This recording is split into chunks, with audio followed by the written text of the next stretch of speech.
Un desastre ambiental sacudió Cadereyta Jiménez, en Nuevo León. Un derrame de petróleo proveniente de las instalaciones de Pemex puso en grave riesgo a los ecosistemas y las comunidades locales. Pero, ¿qué podemos hacer para revertir esta situación? ¿De qué manera la química nos puede ayudar a restaurar lo que se ha perdido?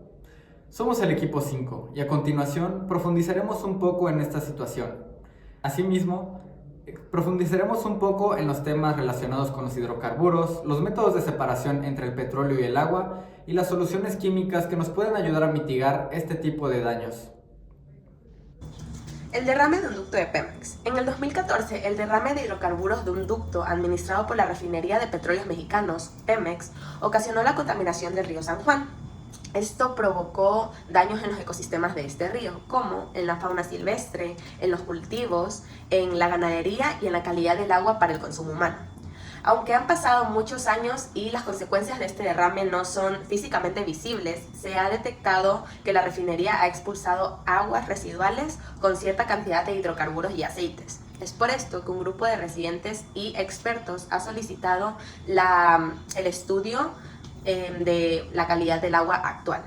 Finalmente, posterior al derrame, se registró que la planta seguía expulsando sus residuos al agua y estos contenían también petróleo y otros hidrocarburos, así como aceites y espumas, que sumado a que también generaban emisiones tóxicas al ambiente, a la atmósfera, se decidió clausurar definitivamente la planta a principios de este año 2024. Un caso similar al del derrame de petróleo de Pemex fue el caso Magdalena. Este caso trata sobre un choque de dos embarcaciones en los años 1999 donde se derramaron grandes cantidades de petróleo cerca del costa del Río de la Plata en Buenos Aires. En cuanto a las similitudes entre el caso de Pemex y el caso de Magdalena, podemos encontrar que en ambos casos la flora y la fauna fueron afectados gravemente, además de que también los cuerpos de agua sufrieron bastantes daños por el petróleo. Pero como podemos saber, el caso Magdalena fue mucho mayor al caso de Pemex. Entonces, esto provocó que las cantidades de petróleo fueran bastante distintas entre el caso de Pemex y el caso Magdalena. Algunos de los hidrocarburos que podemos encontrar en el petróleo son como los alcanos que contienen enlaces simples entre los átomos de carbono, los alquenos que contienen uno o más enlaces dobles entre los átomos de carbono, los alquinos que forman al menos un enlace triple entre los átomos de carbono, los cicloalcanos que forman infraestructuras cíclicas, los aromáticos que contienen anillos de benceno, los cuales generan estructuras insaturadas y de resonancia. Y por último, los hidrocarburos condensados o pesados, los cuales incluyen estructuras muy complejas y grandes. Ahora hablaremos de las estructuras de los hidrocarburos. Tenemos los cuatro hidrocarburos, de los cuales tres son alcanos, que serían el metano, el butano y el hexano. El butano y el hexano tienen una estructura lineal, a diferencia del metano, que su estructura es tetraédrica.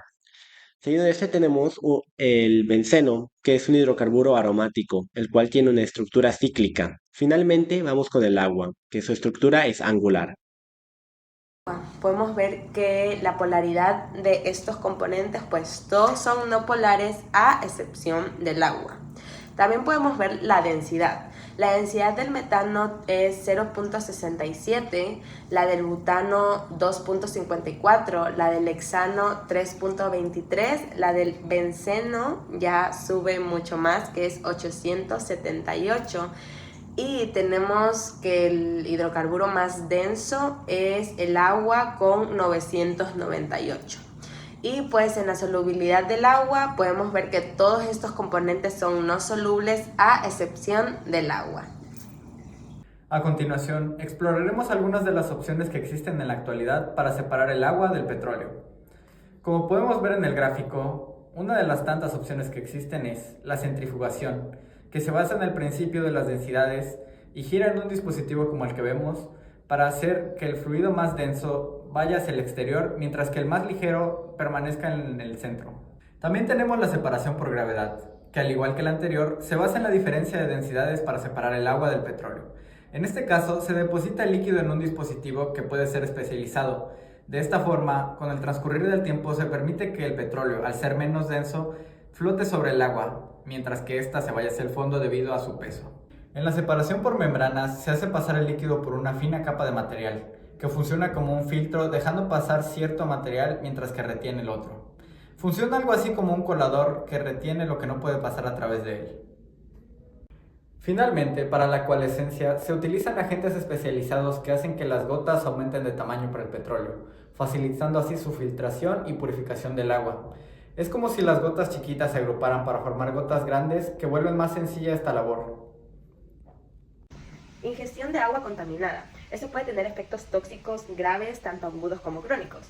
A corto plazo, pues los síntomas van a ser con mareos, vómitos, dolor abdominal, diarrea, pero estos síntomas van a variar según la concentración de los hidrocarburos. Aparte de esto, ingerir agua contaminada puede incluso dañar tu sistema nervioso central, causando síntomas como dolores de cabeza y confusión. A largo plazo, pues puede incluso dañar ciertos órganos como el riñón, como los riñones o el hígado, y los hidrocarburos se pueden ir acumulando en estos órganos, dañando su funcionamiento.